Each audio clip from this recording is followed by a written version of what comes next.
Next, we're going to take a look at positions where the pawns are on one side of the board. First, we're going to take a look at the battle of bishop versus bishop. So in this position, even though black is up a pawn, black can't win.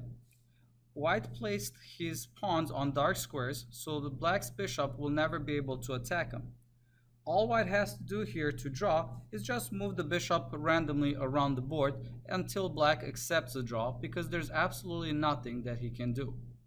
After something like bishop to c6, let's say here black tries h6, after bishop to e8, g5, h takes g5, h takes g5, f takes g5, f4 check, king g4, f3, bishop to c6 attacking the pawn, f2, then bishop to g2, bishop e2 check, the king could go f5, bishop f3, white will simply move the bishop to f1, and then if the black king is trying to attack the bishop, let's say king d2, g6, king e1, after g7, black has to retreat his bishop to cover the promotion square, so bishop to d5, and then bishop to b5.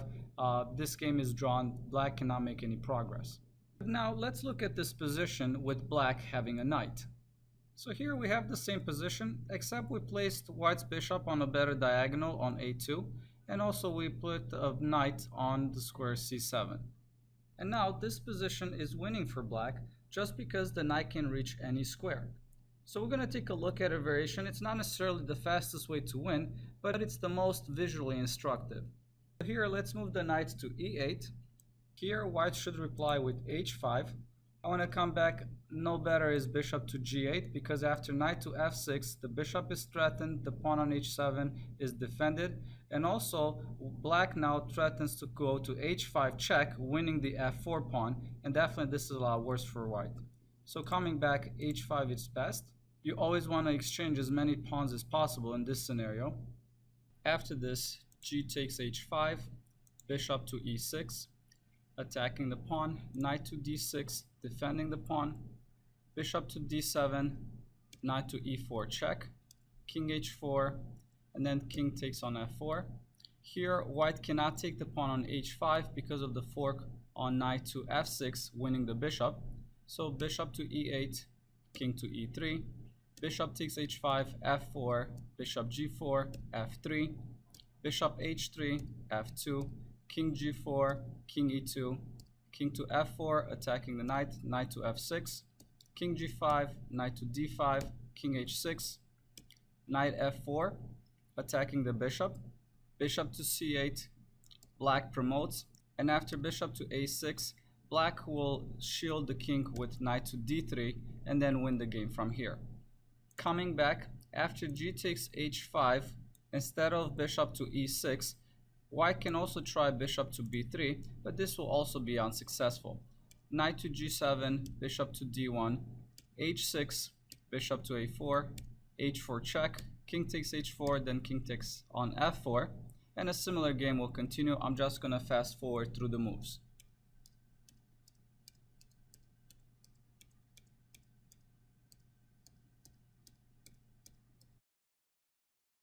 And now here white can resign. He's either going to have to trade the bishop for the knight, which after black takes, he is securing the promotion on f1, or if the white king moves away, the bishop gets sacrificed, and then black will promote the pawn on f2. This last game I want to go over was also played by Bobby Fischer playing black this time, against Matulovic Milan playing white. This position was reached after 22 moves, and here black was to play and he moved the rook to c3. He is putting pressure on g3 as the pawn on f2 is pinned by the queen. Here white reply with rook to d3, then black rook b to c8, rook takes c3, rook takes c3, and then king to h2 protecting the pawn on g3, queen to c5 putting more pressure on c2, and here white responded with rook to a2. I do want to mention that rook to c1 will fail after rook takes b3, and here if white captures the rook, white simply captures back and also wins a pawn. So rook to a2 was played. And if we look at this game, we could see that the end is near for white. Black is putting tremendous pressure on c2, where white right now is on defense mode, trying to hold on to that pawn.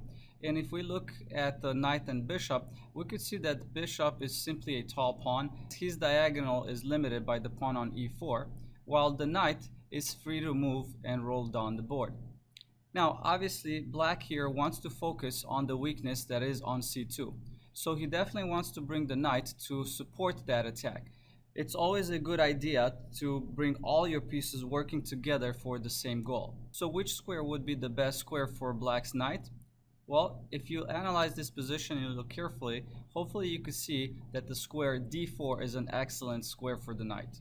This square will help the knight put extra pressure on c2, plus it's on a square that he cannot be chased away by a white's pawn. So black now has to look at the path that will lead the knight to d4. Well, this can be done with knight to d7, to b8, to c6, and to d4. Or in some cases, you could also go to h7, to g5, to e6, to d4. Even though it's a long journey, the rewards are enormous. So here, black played the move g6. The knight wants to go on a journey, but he was protecting h5 temporarily. It's very important not to let anything behind. So after playing g6, the h5 pawn is solidified, and now the knight is free to roll. From here, the game was played with bishop to f1. Here white acknowledges the fact that black's knight wants to go to d4, and he's trying to bring this bishop into the defense of that square.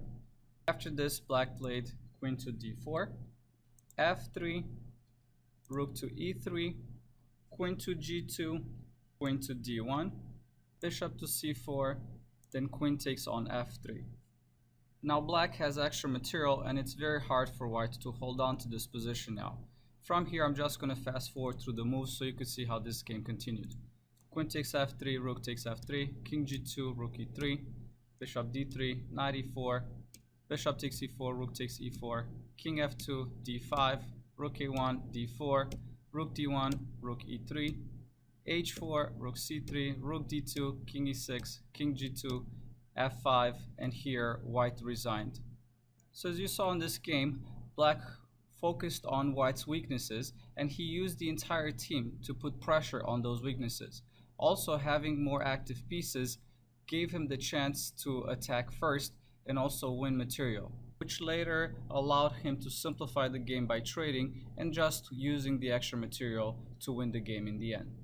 Alright, thank you so much for watching this video. This concludes our video series on bishop versus knight, and we are going to switch over to the rook in the middle game next. Stay tuned. If you liked my video, please subscribe and don't forget to check out my new website, masteryourchess.com, where you can learn, practice, test, and master your chess knowledge.